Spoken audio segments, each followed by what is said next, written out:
On va reprendre, on se donne à peu près jusqu'à 17h30, ou plus tard. Plus tard, j'ai moi-même enfin à 18h.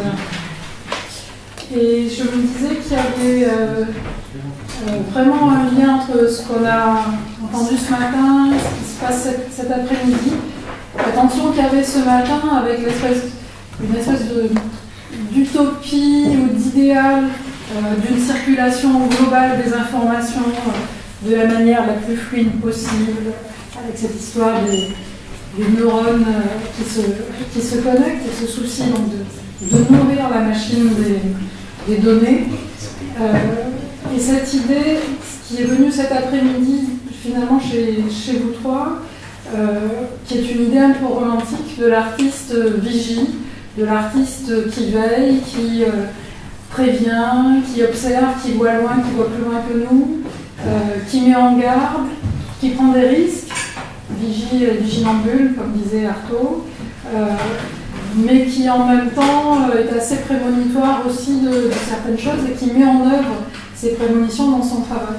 Et en écoutant d'abord Jean-Paul, je pensais au texte de Derrida qui s'intitule Spectre de Mars, parce que Jean-Paul décrivait à travers cette histoire des productions artistiques qui sont autour de cette figure, d'abord du nuage, des paysages imaginaires reconstruits à partir de Google Street View, ensuite à partir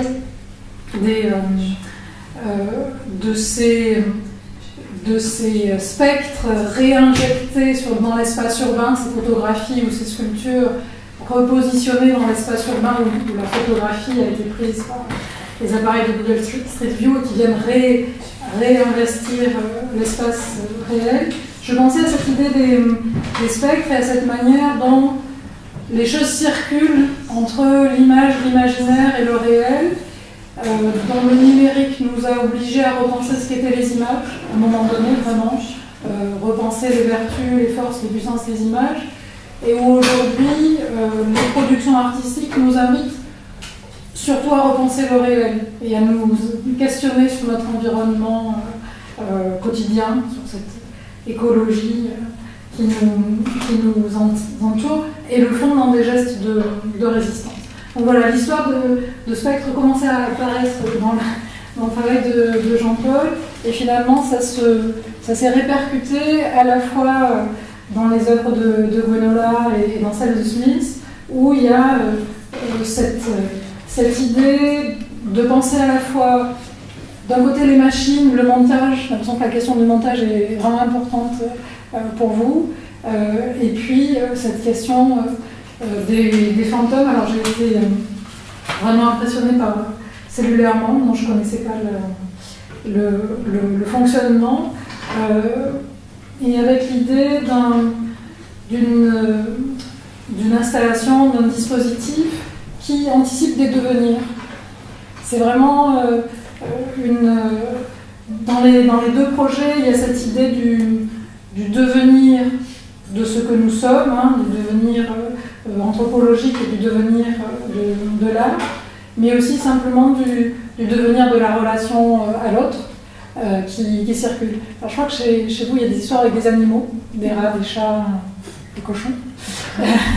Et j'avais envie que vous en parliez un petit peu, si c'est possible. Et puis après, voilà, on peut reprendre la question des fantômes. En fait, j'ai envie de faire une petite préambule, un petit flashback, parce que ce matin, je me suis souvenue, quand j'entendais parler de toute la question des images, surtout de la quantité d'images qu'il faut pour brasser ces grands réseaux d'images opératoires entre elles. J'ai tout d'un coup une espèce de flash où je me suis dit, mais en fait, j'ai passé une enfance et une adolescence avec quasiment pas d'images. En fait, je trouve que je viens d'une ville de province où il y a un peu comme Arles, des murs de pierre partout et pas beaucoup d'images dans la ville. Et n'ayant pas eu la télévision, ni n'ayant eu aucun média de représentation quotidien, enfin majoritairement, j'ai été privée d'images. Et comme beaucoup de personnes de ma génération, en dehors de la télévision, il n'y avait pas toutes ces images. Et arrivé tout de suite avec Internet dès les années 90-2000, à ce moment-là, je pense comme pas mal d'entre nous ici, ça a été comme une sorte de boîte de Pandore qui s'ouvrait, qui était tout d'un coup de voir ces images tant attendues, tant espérées, tant rêvées, tant fantasmées, parce que depuis toujours, moi, je lisais des magazines de cinéma en rêvant d'aller au cinéma, en rêvant de voir des images que je ne pouvais pas voir, qui m'étaient refusées, par le biais du fait qu'elles n'étaient pas là, il n'y avait pas de cinéma à côté, etc. Et donc tout d'un coup, cet Internet arrive et déborde d'images, et il nous donne des tonnes et des tonnes d'images, ce qui fait qu'aujourd'hui, on est plutôt dans... On a ce qu'il faut, quoi. C'est bon, on a toutes les images qu'il faut. Si je veux trouver une vidéo de n'importe quoi sur internet, j'ai l'impression, c'est pas vrai, mais j'ai l'impression que je pourrais la trouver. Et c'est par rapport à ce que disait Emmanuel Guès ce matin, j'ai vraiment l'impression que la posture qu'il avait envie de solliciter envers les artistes était une posture étrange, en même temps vraiment bienvenue, cette posture de résistance, mais moi je vais dire, j'ai pas forcément l'impression, j'ai l'impression que cette histoire est très bizarre, parce que c'est l'histoire d'une résistance qui en même temps est aussi celle d'un rêve réalisé, c'est-à-dire le rêve réalisé d'avoir toutes ces images, qui est en même temps aussi un cauchemar. Et c'est ça, c'est bizarre de dire ça, mais c'est à la fois un rêve et un cauchemar en même temps. Alors je faisais une bifurcation, je suis désolée, je vais rebondir sur les animaux. Et en fait les animaux, peut-être que c'est un peu ça en fait, parce que les animaux, j'ai l'impression que au moment où on s'intéresse à l'animal aujourd'hui de plus en plus, et moi je m'intéresse particulièrement à la diversité des êtres non humains, c'est-à-dire l'idée de ne pas être que entre humains, comment faire pour ne pas être que tout le temps entre humains. Et à ce moment-là, j'ai l'impression que c'est le moment où tout d'un coup le signal d'alarme sonne pour nous dire oui, mais tous ces animaux, peut-être qu'au finalement ils ne seront pas tous là, au bout du compte, il y en a peut-être 50% qui vont peut-être disparaître. Et ce signal d'alarme-là, il arrive au moment où en fait on a toutes ces images de ces animaux. Et au moment où on est en train de les regarder tout le temps, compulsivement, tout le monde regarde des petits chats sur internet, on est hyper content d'aller s'échanger des vidéos de rhinocéros en train de galoper dans une savane, et c'est hyper beau de voir ce ralenti de rhinocéros, et on se l'envoie tous sur internet parce que c'est magnifique et extraordinaire, tout en sachant qu'il y a une menace qui plane derrière, comme une sorte de tragédie. Et donc j'ai cette espèce d'animal que moi j'ai l'impression de chercher, il arrive au moment où il y a une sorte de multiple tragédie dessus. Donc c'est pour ça, c'est pas tellement dans ce film-là qu'on en parle tout à fait comme ça, mais ça plane. Je sais pas si ça répond à la question. Oui, mais c'est en lien avec le travail de Hélé, enfin je trouve que voilà, ça circule. En fait, c'est certainement à cause d'à la fois de la circulation de ces images, de ces échanges, et aussi du fait que on est aussi de moins en moins en contact, c'est-à-dire que peut-être que c'est ce que Dorothée disait à propos du toucher. On a gagné en transmission de données, en transmission de messages, en communication, en rapprochement par le biais de la communication, mais on a aussi perdu parfois avec d'autres sens qui sont eux des sens plus entre guillemets propices à certains animaux par exemple. On s'est intéressé au cochon dans notre film parce que le cochon c'est un animal qui a une intelligence extrêmement forte, c'est l'un des animaux qui est souvent l'un des plus intelligents, mais en même temps si on est à la place d'un cochon, on va être obsédé par la nourriture, on va vouloir manger tout le temps, on sera au sol en train de renifler tout ce qu'il y a par terre parce qu'on va vouloir se remplir l'estomac en permanence et le nez sera fait pour ça, l'odorat sera au centre du système cervical, l'odorat aura le plus d'importance possible, mais on sera quand même intelligent. Mais ça sera une intelligence au service de l'odorat et du goût. Et ces sens-là, que ce soit le toucher, le goût, l'odorat, ce qui nous rapproche de la terre, l'idée d'aller chercher des champignons, d'aller humer la terre, c'est des sens au fur et à mesure, on les néglige un peu en fait. On peut les avoir bien sûr, mais en même temps, c'est certainement cette frustration pour moi, elle vient de là aussi. Je refais circuler le micro, mais justement j'ai l'impression qu'entre un projet de ce type-là et le projet de Hélé sur le nuage, ce qui est produit, la forme d'image qui est produite et qui nous fait signe, que ce soit le nuage ou le projet de film, n'est pas une image représentative, une image figurative au sens classique, mais qui a une lecture de ce signe visible qui effectivement nous sort complètement de nos schémas de pensée traditionnels, en passant par un schéma de représentation qui n'est pas traditionnel lui non plus, pour nous obliger à reprendre conscience de ce qui se passe vraiment aujourd'hui et qui n'est pas visible, qui n'est pas perceptible directement. Oui, moi en fait, en t'écoutant tout à l'heure, il y a 3 termes qui sont venus à mon esprit, c'est ralentir, enquêter et faire. Dans un monde qui est plutôt régi par le flux, la vitesse et la réception, j'ai l'impression qu'il y a ces 3 dimensions dans le travail de Haye et dans d'autres, c'est-à-dire que quelque part, on est dans cette écologie du numérique dans une forme d'abord, l'artiste n'occupe pas une figure particulièrement supérieure aux toutes les figures qui sont affectées par cette technologie, ou cette technologie du numérique, ils jouent un rôle d'acteur parmi d'autres, qui sont quelque part donc, non pas dans les avant-gardes, plutôt dans une forme d'interrogation qu'ils partagent avec tout un chacun, avec les citoyens, etc. Donc, j'ai l'impression qu'il y a ça, il y a cette idée de prendre le temps de ralentir cette vitesse qu'on nous impose en permanence, enquêter, mais au sens presque pragmatiste, là, d'un philosophe le dit, c'est-à-dire enquêter avec les citoyens, placer les citoyens aussi en position d'enquêteur sur la manière dont ces technologies les affectent, également, et puis passer par l'action aussi, que ça relève de dysfonctionnement, de mise en scène, de forme d'attachement aussi à ces médias particuliers, etc. Mais qui, du coup, casse un peu avec cette idée de l'abreuvoir, enfin, ou du réceptacle, qui ne cesse de recevoir passivement toutes ces données qu'on nous donne. Alors, ça peut donner effectivement un rôle de vigie, de lanceur d'alerte, un rôle qui va à rebours, puisque précisément on s'intéresse au dysfonctionnement, à rebours de cette innovation, même d'ailleurs le terme de dysinnovation est apparu chez des artistes comme Nicolas Maigret ou d'autres, Chatonsky, etc. Donc on voit bien qu'il y a un appétit pour prendre le temps de déconstruire, de comprendre et de faire, et pas seul dans sa sphère comme ça, mais au contraire avec d'autres.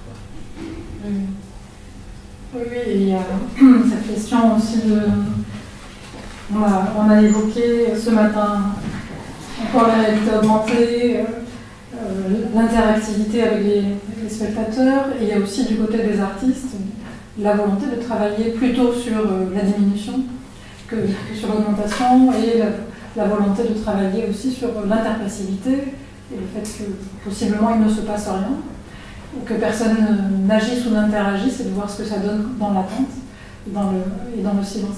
Et justement, ce qui me faisait penser au texte de Derrida, Spectre de Marx, c'est que l'idée de Derrida, l'idée du spectre, c'est à la fois évidemment le fantôme du passé, ce qui revient, qui vient hanter le présent, mais c'est aussi le spectre qui se projette vers le devenir et qui préfigure des choses, des potentialités, des virtualités pas encore réalisées.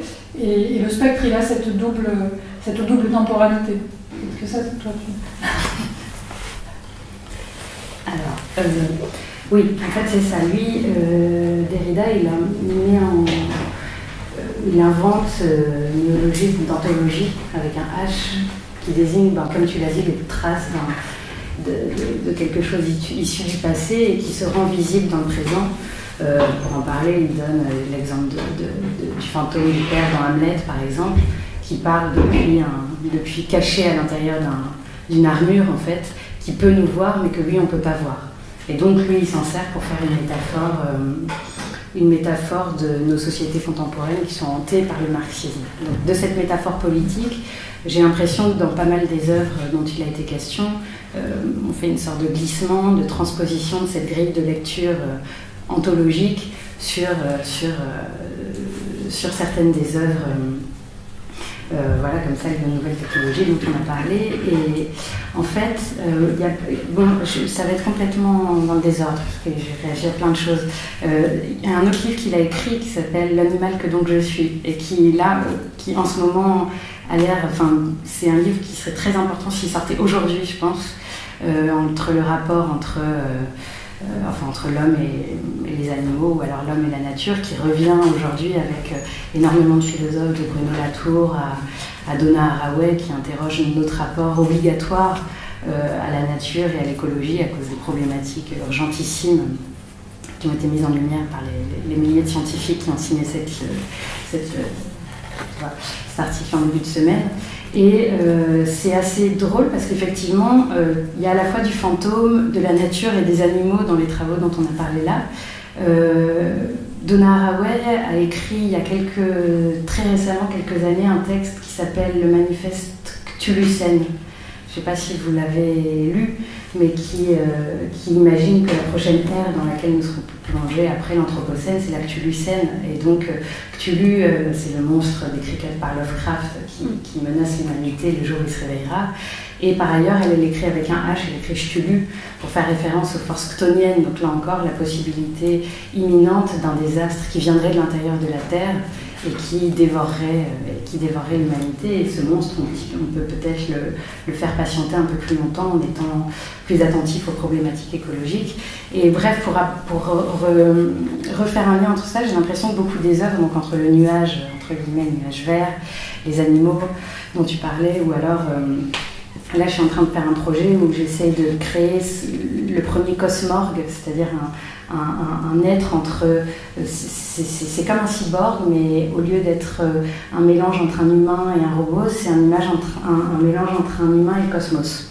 Donc avec l'astrophysicien dont je parlais tout à l'heure, on est en train de synthétiser des molécules de météorites pour se les injecter et renouer avec notre origine stellaire, puisque très probablement notre vie provient des premières briques de vie apportées par les météorites sur la Terre. Et là où je voulais renouer avec ça, donc avec l'idée de la mutation entre l'homme et éventuellement les animaux, j'ai l'impression qu'il y a beaucoup de travaux de recherche et de travaux artistiques qui sont dans cette espèce de retour à la nature comme finalement moyen de nous sauver.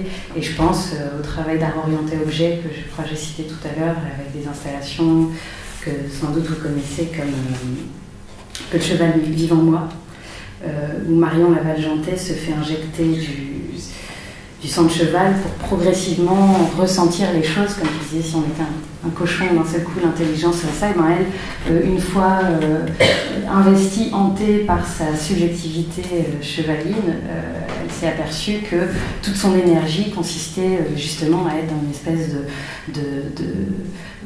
de fuite, de dépense de soi. Enfin, elle ressentait une espèce d'énergie prodigieuse en termes de force, en termes d'absence de fatigue, en termes de tout ça. Donc voilà, c'est comme si finalement ces technologies au service des données allaient nous servir à muter et à devenir autre chose que les humains. Donc en fait, c'est complètement à l'opposé du transhumanisme. Au contraire, ce serait quelque chose, une sorte de mouvement qui viserait à nous laisser hanter par finalement ce dont on est issu, c'est-à-dire une forme de culture vierge, quoi. Voilà, c'était ma première réaction. Mais c'était pas ta question. Non, mais c'est vrai. En fait, c'est très bien parce que ça répond à l'envers. Ce matin, toutes les sciences sur l'intelligence artificielle, on était dans une espèce de théologie anthropocentrée très très forte, très marquée dans l'utilisation du mot neurone. Moi, j'étais frappée par le fait que vous utilisez ce mot-là, neurone, pour parler du fonctionnement des machines.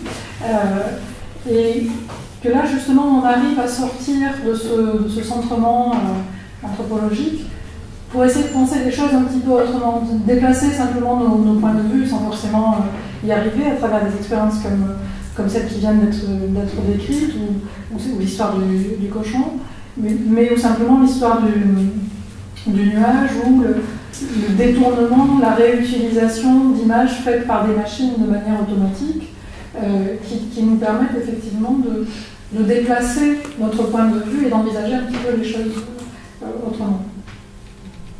Et que le mot ontologie, il est vraiment très, très intéressant. Donc, Derrida l'écrit avec un H, mais c'est l'homonyme de l'ontologie, avec un A et le H ailleurs.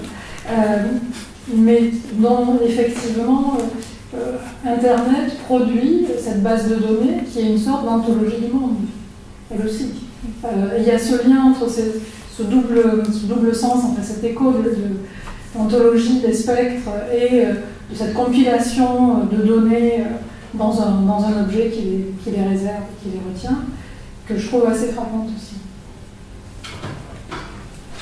Genre, quand je travaillais sur le NetArt, il y a un petit moment, ça continue toujours, je voyais des formes de jouissance esthétique à l'endroit du dysfonctionnement, du bug, du crash, etc.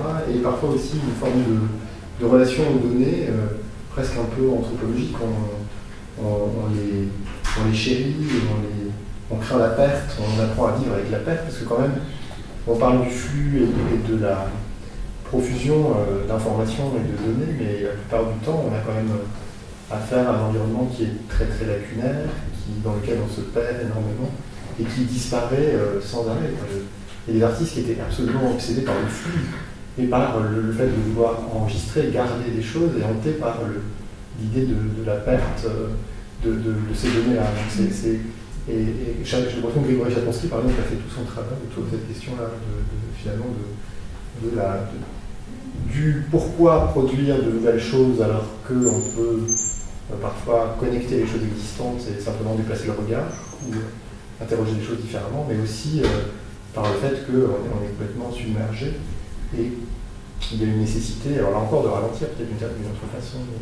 Donc c'est assez étonnant cette relation qu'on entretient peut-être assez donnée en leur accordant un statut particulier, quoi, qui est presque une forme d'existence à part entière avec laquelle on apprend à vivre aussi. On a vu ce matin image et data, alors vous savez comme un slash entre les deux, mais en fait on est presque plus attaché aux data qu'aux images dans ce monde-là. Les images enfin bon, j'ai pas de dérive, mais les images n'existent qu'à travers leurs métadonnées, comme information en soi. Et puis du coup, toutes ces images, bon pas celles que vous faites précisément, mais celles qui circulent sur le net et qui sont indexées dans les plateformes, etc., c'est des images qui seraient invisibles si précisément elles n'étaient pas opérées par ces machines qui leur donnent un sens parce qu'on leur accorde un mot-clé, une position, une géolocalisation, tout un tas de facteurs qui sont comme des nouvelles formes de légendes, des images, mais qui leur donnent leur sens finalement. Parce que c'est des images qu'on regarde assez peu, voilà. Et justement, il y a un lien aussi entre ce que disait Anne ce matin sur le rapport entre les corps, les gestes et la circulation des données, les fiches qu'on branche, qu'on débranchait, qu'on branchait à une époque. Et l'histoire des télécommunications, ce qui passe aujourd'hui par les téléphones portables. Et là, j'avais en tête le film de Jean Epstein, La glace à trois faces, qui raconte l'histoire d'un homme qui vit 3 histoires d'amour en même temps, qui envoie des télégrammes à ses 3 bien-aimés, mais qui les quitte toutes les 3 en même temps et qui finit dans une course folle en voiture, dans un accident justement contre un poteau télégraphique. Et donc il y a un montage accéléré absolument fabuleux, c'est un film de 1927 je crois, où on voit l'accélération de la vitesse, le personnage en gros plan, l'hirondelle qui cogne son front et qui va provoquer l'accident de voiture, et en même temps des plans sur les fils de télégraphe par lesquels il a envoyé les télégrammes pour dire à chacune des 3 femmes qu'il était en train de partir.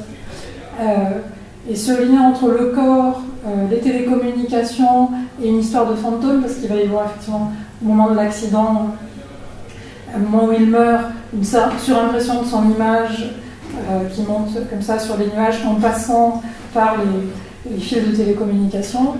Ce lien aussi corps, fantôme et télécommunication. Bon, c'est déjà là, l'idée est déjà là chez Epstein, qui est quelqu'un qui pensait justement l'intelligence des machines, qui est l'auteur d'un livre sur le cinéma qui s'appelle L'intelligence de la machine, et qui était extrêmement soucieux de la question du temps, de la question du montage, qui considérait le temps comme la matière première du cinéma, et qui me semble très voyant les images de la chaîne de montage, des machines dans les grands hangars, je pensais aussi à Vertov et Eisenstein, qui aussi ont filmé les usines, cette question du montage et de la machine industrielle. Il y a un lien, là, il me semble, dans ce qui se passait dans les avant-gardes cinématographiques des années 20, soit en Union soviétique, en France, en Europe, et ce qui se passe aujourd'hui autour des dernières technologies. Sauf que moi, je fais des recherches sur le cinéma, sur l'esthétique du cinéma, et que je m'intéresse au numérique pour essayer de penser le cinéma autrement, ou simplement de notre point de vue, et que je vois là des échos très forts entre ce qui se passe aujourd'hui dans les formes filmiques, dans l'image mouvement, qu'elle soit cinématographique ou pas, et ce qui se passait du côté de la réflexion des avant-gardes des années 20, pendant le cinéma muet et tout. Je voulais rebondir sur les machines, il y a peut-être... Enfin, on peut pas... Sur les machines, en fait, peut-être Eisenstein, ça te fait rougir un peu comme Vertov. Mais en fait, ces films de machines qu'on a pu voir là un tout petit peu, c'est des films de publicité de robots manutentionnaires qui sont faits à l'adresse des directeurs d'usines ou d'entrepôts qui veulent les acheter. Donc c'est surtout, en fait, c'est que des pubs. Majoritairement, il y a assez peu en faisant pas mal de recherches pour contacter un peu les ayants droit, tout ça, pour demander les autorisations, on s'est rendu compte qu'il y avait assez peu, au final, de fabricants de ces robots automatisés qui déplacent les rayonnages. Il y a principalement Kiva, Kuka et des robots allemands et suisses qui sont, c'est des gros groupes en fait, pour dire que c'est un peu le même système que les grandes compagnies dont on a parlé ce matin. Et il y a ces machines dans le film, je trouve qu'il y a une particularité, c'est que ça parle de l'usine automatisée. Donc c'est quelque chose qui était décrit par Norbert Wiener, dont Pierre Cassounogas avait déjà écrit un livre qui s'appelle Les rêves cybernétiques de Norbert Wiener et qu'on a repris pour le film, enfin cette partie-là, en tout cas repris l'inspiration dans son livre. Et donc il décrit deux types de machines. Il décrit la machine usine, c'est la machine monstre. C'est celle qui, en quelque sorte, pourrait en tout cas éjecter l'homme de la machine, le mettre en dehors. Et elle peut nous échapper ou on peut finir par l'alimenter. Quand on l'alimente, parce qu'elle nous demande de l'alimenter, et on devient un peu l'esclave de ce monstre, quoi. C'est comme un monstre. Et puis il y en a une autre, c'est la prothèse, qui est plutôt la machine outil qui est un peu comme les lunettes ou n'importe quel type d'outil qui peut nous aider à faire des choses de type pouvoir regarder, manger, etc. Et dans cette usine, il y a une particularité, c'est que les robots, en fait, ils sont à la fois des robots qui vont faire fonctionner l'usine, et comme c'est souvent des choses assez lourdes à transporter, comme des bouteilles d'eau, des bouteilles de bière, progressivement, de toute façon, les ouvriers qui travaillent dans ces entrepôts ont des problèmes de santé physique, parce qu'ils ne sont pas assez nombreux, donc la logique veut qu'on les remplace par des machines, parce que ça évite aussi ce travail pénible. Et en fait, au final, la machine, elle va servir aussi bien comme prothèse dans l'usine, parce qu'elle va remplacer la main, de type poignée, prendre, en fait, elle va prendre l'objet, le poser, donc elle remplace la main comme une prothèse, et en même temps, elle fait toute l'usine, enfin, elle finit par prendre possession de l'usine, puisqu'à la fin, il va surtout rester un opérateur contrôleur qui va vérifier les fonctionnements. Un vérificateur, quoi, de contrôle. Et à la fin, ce qu'on imagine, ce que voudraient des groupes un peu plus, encore plus connus, c'est qu'il y a un camion automatique qui prenne l'objet, un système automatique, et hop, ça arrive chez soi, puis chez soi, la serrure, elle est aussi automatisée, donc elle s'ouvre toute seule, et puis hop, l'objet est là. Donc il y a la chaîne entière qui s'opère. Et ça, c'était toute la logique de cette idée de raccourcir. En fait, c'est toujours raccourcir le temps de la production de l'objet à la livraison. Donc l'usine, finalement, elle s'agrandit. Elle devient l'usine, mais elle s'agrandit jusqu'à chez vous. Enfin, c'est comme ça. Je l'ai dit un peu, mais ça fait un peu. Ça, c'est pour les machines, je sais pas si. Je peux, en réaction à tout ça, j'ai une histoire qui voilà, que j'aime bien raconter, qui fait, je crois que Derrida n'a pas tellement parlé des machines, mais Bernard Stiegler, son élève et ami, il a beaucoup fait. Et ils ont eu une conversation ensemble voilà, à partir de laquelle j'ai un peu travaillé, et qui est assez folle et qui fait lien entre tout ça, en fait, entre le cinéma, les machines d'enregistrement, les fantômes. C'est un extrait d'un film que peut-être vous avez déjà vu. Le film, ça m'étonnerait, mais l'extrait lui-même est assez populaire et circule pas mal sur Internet, où on voit un échange entre donc, Jacques Derrida et Pascal Augier, qui est issu d'un film qui s'appelle Ghost Dance, un film qui date de la même année que la sortie de Spectre de Marx. Donc le moment où Derrida s'intéressait vraiment à cette figure du spectre et à tous les domaines dans lesquels on pouvait s'en servir. Et donc c'est un Ghost Dance, c'est une sorte de film d'essai expérimental très bizarre dans lequel Pascal Augier interprète une jeune thésarde en mal d'inspiration et à qui son directeur de recherche recommande de rencontrer le grand Jacques Derrida, qui justement est juste à côté, et lui faire part de ses doutes et de ses blocages, et elle lui parle et elle lui pose une question: est-ce qu'il croit aux fantômes? Et donc Derrida répond dans une improvisation, c'est une vraie improvisation, c'est-à-dire que le réalisateur Ken McMillan ne lui avait pas donné la question à l'avance, et je crois que la scène a été faite en 2 prises, donc vraiment rapidement. Et on a une espèce de condensé brut et assez maladroit, ce qui est assez touchant, de Derrida donnant sa définition du fantôme. Et il dit des choses assez drôles comme cinéma plus psychanalyse égale science du fantôme, ou des choses comme ça. Donc rien que pour ça, c'est assez drôle. Et donc la scène commence avec Pascal Augier qui lui dit: je voudrais vous demander une chose, est-ce que vous croyez aux fantômes? Jacques Derrida répond pendant environ 5 minutes et finit par lui retourner la question: et vous, est-ce que vous croyez aux fantômes? Et dans ce film, Pascal Augier lui répond: maintenant, absolument.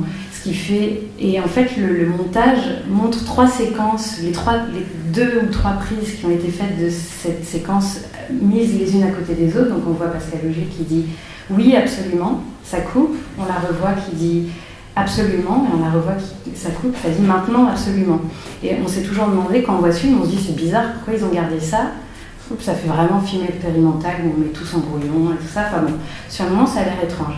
Et en fait, ce qui est assez drôle, c'est que c'est une histoire de fantôme qui permet d'élucider ce montage, qui émerge d'une conversation entre Stiegler et Derrida qui a été enregistrée et qui appartient à l'INA, qui a été publiée sous la forme d'un texte, mais on peut visionner à l'INA la vidéo originale, où en fait Stiegler revient sur cette participation de Jacques Derrida à un film. Derrida qui par ailleurs pendant une grande partie de sa vie a refusé d'être photographié. On n'a pas de photos de Derrida jeune, on a ses archives d'enfance et d'adolescence, puis plus rien jusqu'à Derrida vieux.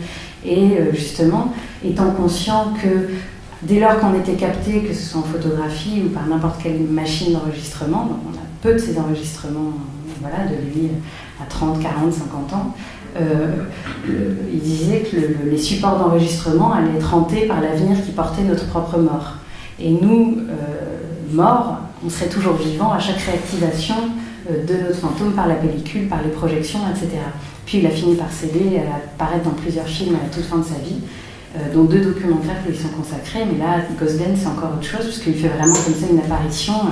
Et donc Bernard Stiegler lui demande de s'exprimer sur ce film, pourquoi il a accepté de jouer dans un film un peu bizarroïde comme ça, qu'est-ce que ça voulait dire. Et donc Derrida raconte que donc cet entretien, il a lieu au début des années 2000, il s'appelle Échographie de la télévision. Et c'est le seul moment où on a justement l'anthologie par Derrida appliquée au système de communication, d'enregistrement, d'information, etc.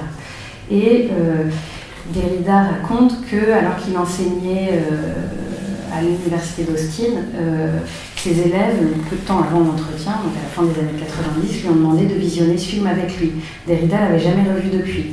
Et il raconte que donc il s'est retrouvé sur ce plateau de tournage en face de Pascal Augier, à devoir en décaler, la regarder dans les yeux, puisqu'au cinéma on ne se regarde pas dans les yeux, on regarde la caméra, et en fait c'est le montage qui donne l'impression qu'il y a un échange de regards. Et donc il a discuté sans la regarder dans les yeux avec Pascal Augier, il lui a posé cette question: est-ce que vous croyez aux fantômes? Et elle a répondu, sans que cela n'ait le moindre sens à l'époque, maintenant absolument. Et que c'est donc 20 ans plus tard, dans la salle de projection au Texas, que Derrida se revoit, lui, 20 ans avant, poser à Pascal Augier la question: est-ce que vous croyez aux fantômes? Et vous savez peut-être que donc elle est morte à l'âge de 26 ans en 1984, l'année où elle a été récompensée à Venise et où a été tourné ce film. Donc elle est morte, et que c'est donc maintenant qu'elle est un fantôme, maintenant qu'absolument elle croit aux fantômes, elle qui de l'au-delà peut lui répondre par les moyens des nouvelles technologies. Donc voilà, je trouve que ça élucide pas mal ce rapport-là en fait.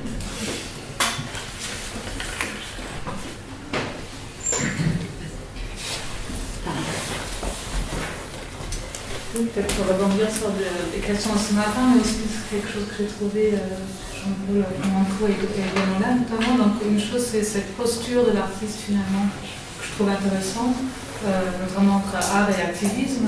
Et chez Rehe, qui refuse en quelque sorte le terme d'activiste, et chez Julius von Bismarck, cette figure héroïque avec son Image for Courage à la main, il y a aussi un travail où la à la main qui va frapper les montagnes. Donc je trouvais, et en même temps, en revanche, Paolo Sirio qui lui se revendique activiste, en tout cas. Et je me dis qu'en même temps, dans votre travail avec Stéphane et chez Rehe notamment, il y a une très forte dimension de collaboration avec d'autres personnes. Il y a dans World Brain et les entretiens et toutes ces aussi collaborations entre différentes personnes, et chez Rehe également. Donc je trouvais que c'était cette posture-là intéressante et peut-être à approfondir si, je ne sais pas si tu as quelque chose à... Et juste pour, par rapport à Smith, je trouvais extrêmement intéressant le travail sur le transgenre. J'aimerais d'ailleurs beaucoup en savoir plus, et le corps comme finalement champ des relations de pouvoir, et je trouve ça très très intéressant. Dans le travail avec les caméras thermiques, moi il y a une sorte de contradiction où, tu le disais toi-même, l'autre était exclu d'une certaine façon, celui qui prêtait son image, donc ça se tournait vers toi, et aussi tu disais que finalement on revient à l'image et à la lumière, alors que là en fait, et tu transformes l'autre en fantôme, que si tu l'avais pris dans les bras. Donc en fait, c'est comme s'il y avait des filtres créés qui finalement faisaient une distance avec tout ce dispositif créé pour arriver à un toucher, mais qui aussi éloigne finalement. Donc je vais aussi, toi tu parlais d'un rapprochement et de ressentir, mais moi je vais plutôt faire un sentiment de reculer, de distance par moment en t'écoutant. Je te passe une fois. Comme je suis. Oui, cette contradiction-là, elle est complètement au cœur du travail en fait. Et c'est pour ça que c'est en lisant Kafka, et c'est pour ça que je le citais tout à l'heure, c'est en le lisant que cette contradiction m'est apparue. C'est drôle parce que là je réfère au fantôme de Pascal Augier, avant au fantôme de Kafka, comme si pour comprendre les nouvelles technologies et les autres qui viennent avec, il fallait les chercher très très loin dans notre imaginaire et nos fantasmes, etc. Liés à l'au-delà, au fantastique. Et effectivement, c'est comme si les moyens technologiques, quels qu'ils soient, l'installation avec la caméra thermique par exemple, nous donnaient l'illusion seulement de nous rapprocher, et que rien, à part la proximité réelle, pouvait permettre de faire ça en utilisant ces techniques-là. Et l'autre chose, oui, par rapport à l'installation, je n'ai pas vraiment montré d'image d'Agnès, donc l'installation avec ce personnage transgenre qui a finalement piraté et ingéré les hormones qui allaient lui permettre de se définir et de se subjectiver elle-même. En fait, ce qui moi me semblait intéressant dans l'installation, on le voyait un peu sur les photos, il y avait une sorte de sculpture qui, dans sa construction même, comprenait des hormones de synthèse. C'est-à-dire c'était du silicone et de l'encre de Chine qui étaient mélangés en fait avec des hormones réelles. C'est-à-dire que les hormones, c'est invisible, c'est intangible, mais c'est quand même, ça peut se matérialiser. On les met dans, c'est infiniment petit, mais on les met dans des gélules, on peut les mettre dans l'encre de Chine, etc. C'est-à-dire que ça peut devenir une matière. Et ce qui était étonnant, c'était de voir à quel point on pouvait matérialiser ces concepts et ces affects qui semblent relever de quelque chose de presque métaphysique en fait. Et comme tu viens de le dire, les systèmes de domination peuvent être retournés à partir des molécules. C'est-à-dire que, on sait que par exemple, on est dans une société extrêmement inégale, avec des systèmes de domination qui s'appliquent en fonction du genre, en fonction des races, en fonction des classes, en fonction de tout un tas d'éléments comme ça sur lesquels repose un système inégal, et que certains des postulats sur lesquels repose ce système de domination, par exemple le masculin et le féminin, peuvent être inversés à travers quelque chose de moléculaire, de minuscule en fait. Donc c'est vrai que, voilà. Est-ce que ça a à voir avec les technologies? Oui, avec les technologies de genre, en l'occurrence, mais je ne sais pas si ça allait avec je ne sais pas si on pourrait faire la même chose avec d'autres... Avec la domination de classe, qu'est-ce que ça donnerait par exemple?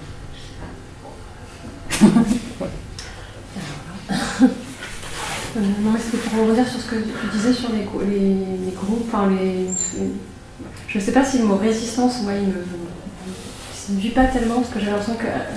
Non, mais je pensais à ce matin, on avait cette discussion, et à ce rebond sur finalement comment on veut agir, nous, en tant qu'artistes, pour essayer de un petit peu contrebalancer cette hégémonie, ou en tout cas les risques qu'on pourrait imaginer, quelle posture on peut avoir. Finalement c'est un peu ça la question de ce matin, c'est comme ça que je l'ai ressenti.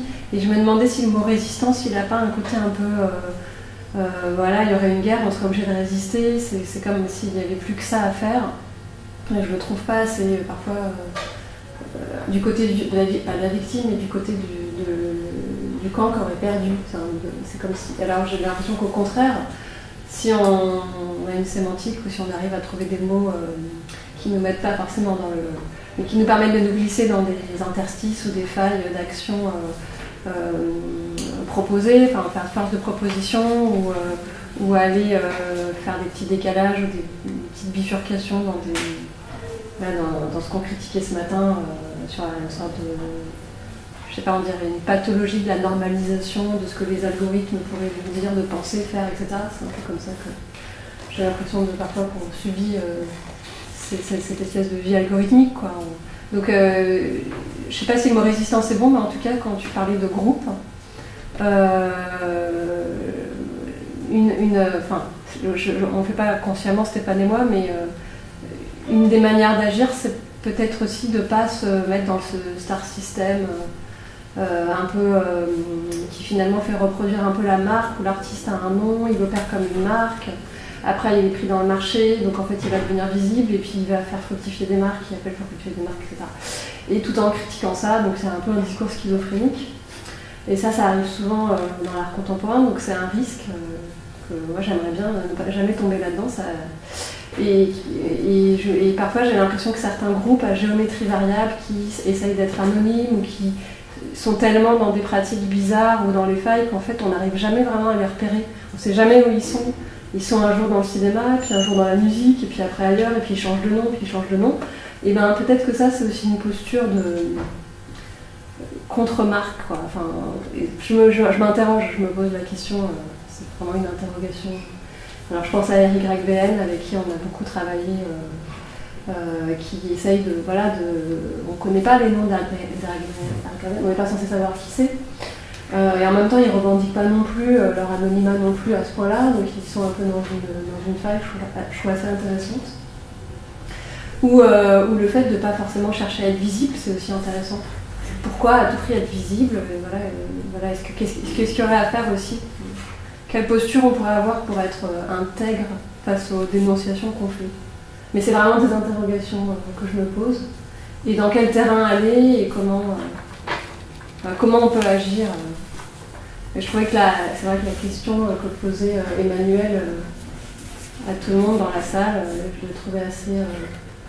ça m'a pas mal interpellée parce que le risque que je sens et qui me fait un peu peur, c'est un risque schizophrénique où d'un côté il y aurait ces grandes compagnies, les GAFA, qui ont tout l'argent, et puis de l'autre côté une résistance où on serait tout petit, on pourrait de toute façon rien faire. Et on aurait des oppositions comme ça, et on serait stigmatisé dans un camp, et puis il y aurait cet autre camp. Alors qu'en fait, voilà, il y a peut-être des positions intermédiaires moins dualistes, je sais pas, peut-être quelqu'un. Oui, pour rebondir à ce qui vient juste d'être dit, moi il y a quelque chose qui m'interpelle dans les présentations qui ont été faites cet après-midi et qui étaient plus présentes et qui n'était pas du tout présente ce matin, c'est vraiment la notion d'identité. J'ai vraiment l'impression que dans le monde artistique, l'identité est présente en permanence et représente une importance forte. Et c'est presque un combat, finalement, ce fameux combat dont vous parliez, je pense qu'il est là-dessus, vraiment sur cette identité, l'identité de la personne elle-même, l'identité de l'humanité face aux machines. Et c'est vrai que dans le domaine de la science, c'est une question complètement occultée. On ne pense pas du tout l'identité, on pense performance, on pense nouveaux moyens technologiques, mais jamais, à aucun moment, on ne pense l'identité de la personne. Quand on pense à l'humain, c'est plutôt pour lui apporter des moyens d'être meilleur, d'être plus performant, ou sécurisé dans les usines, mais jamais du tout porter son identité. Peut-être que là, il y a une notion assez forte qui apparaît. Faut pas que tu te rapproches un peu.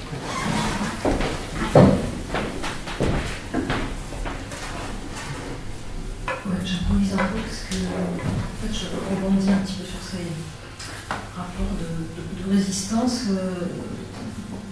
le rapport entre peut-être opposition et composition. On parlait justement des applications pour la robotique qui, d'un côté, c'est très complexe, comme dit Bernard Stiegler, une invention est toujours pharmacologique, et à la fois le soigne et à la fois elle est toxique, elle est curative ou toxique. C'est-à-dire que à la fois des robots accompagnent l'humain ou dédouanent l'humain de tâches aliénantes ou avilissantes ou difficiles pour le corps et peut-être pour l'esprit.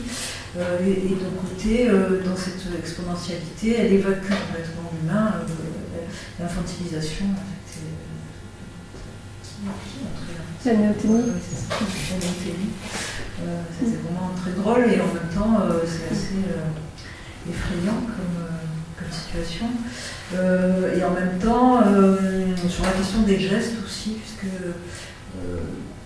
dans le système du travail, c'est aussi parce que toutes ces machines engramment, donc enregistrent et remplacent les gestes les gestes soit sont libérés, soit sont complètement évacués. Pareil avec l'exponentialité de la puissance de calcul, la machine se nourrit elle-même et finirait par arriver à cette singularité qui dépasserait l'intelligence humaine et la capacité de l'humain à fabriquer aussi avec son esprit. Voilà, donc là j'improvise un petit peu. Et puis il y avait quelque chose sur ce matin que quelqu'un a parlé de la relation entre l'information et le corps, en donnant l'exemple du marathon, c'est-à-dire que c'est le corps qui apporte l'information. Et là je trouvais que c'était complètement rejoué, c'est-à-dire que l'information arrive dans un corps par d'autres corps, et que du coup cette relation passe par des techniques qui à la fois rapprochent et à la fois éloignent, font que ça remet en question vraiment la sensation, quoi. Parce que ne serait-ce que l'idée de la chaleur, en fait la chaleur arrive de loin et c'est quand même une chaleur qui vient d'autres corps.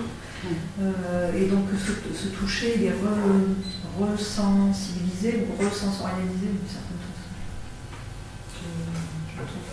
Non, c'est ça. C'est juste une remarque, mais moi ce qui m'a un peu étonné, on parlait toujours pareil, cette image comme champ de, comment tu l'appelles, un champ de, pas d'exploration, mais d'enquête, voilà. Et depuis tout à l'heure, je me pose la question de, non pas de ce qui reste de l'image, mais ce qui reste du support de l'image. J'ai l'impression que tout est tellement mouvant, l'image qui est en perpétuel devenir, toujours en réactivation par rapport au comportement d'un visiteur, à un environnement, etc. Et je me pose la question de ces supports, parce qu'on a vu effectivement, comme dans le travail de Smith notamment, j'ai l'impression comme une contradiction d'un travail qui se développe, mais sur différents supports. Je parle du cinéma, tu parles de l'installation, l'impression 3D, etc. C'est comme si à un moment donné, ce support fixe d'une représentation un peu figée ne suffisait plus, qu'il fallait déborder tout ça. Et j'avais presque posé la question, qu'est-ce qui fait qu'à un moment donné, où est-ce que ça peut aller tout ça? Où est-ce que ça peut aller? L'image est tellement mouvante, toujours en interaction, autogénérés par de la donnée en temps réel, etc. Enfin, jusqu'où on va aller pour qu'à un moment donné, ça continue de tenir sur des supports un peu fixes, un peu figés, notamment ici dans le domaine de la photo, mais même du cinéma, je pense au cinéma. Et je voyais que ce soit la projection sur le nuage, on est sur un système, encore une fois, de présentation d'image un peu classique dans la frontalité, une projection sur un truc frontal, sauf que le support, lui, c'est de la fumée, c'est de la naissance, ça va partir. Là, les choses dont tu as parlé, que tu nous as montré là aussi, j'ai l'impression que tout est instable et vers quel type d'image on va, à partir du moment où l'image elle-même, intrinsèquement, dans sa nature, elle est complètement mouvante, et que les supports aussi deviennent de plus en plus mouvants et impalpables. Il n'y a pas de réponse sans doute, mais voilà. Je me souviens d'un texte d'un écrivain russe qui date de tout de suite, c'est 1895-96, c'est sa première expérience de cinéma. Et il est en même temps complètement saisi par les images qui sont projetées, fasciné, assez enthousiaste, mais aussi très soucieux et préoccupé parce que finalement ses émotions lui ont été imposées et il s'est senti manipulé par les images. Il dit mais jusqu'à où va-t-on aller? Imaginez un jour que ces images en mouvement soient projetées dans les nuages et qu'il n'y ait même plus l'espace des nuages pour la rêverie. Qu'on n'ait même plus cet espace de liberté-là et que même les nuages soient couverts d'images. La question est là dès le début du cinéma. Merci. On va peut-être clore si voilà, parce que tu as un train et tu m'avais dit à 5h30, oui. Mais voilà, peut-être je 34. Juste un petit commentaire sur cette posture aussi de la résistance.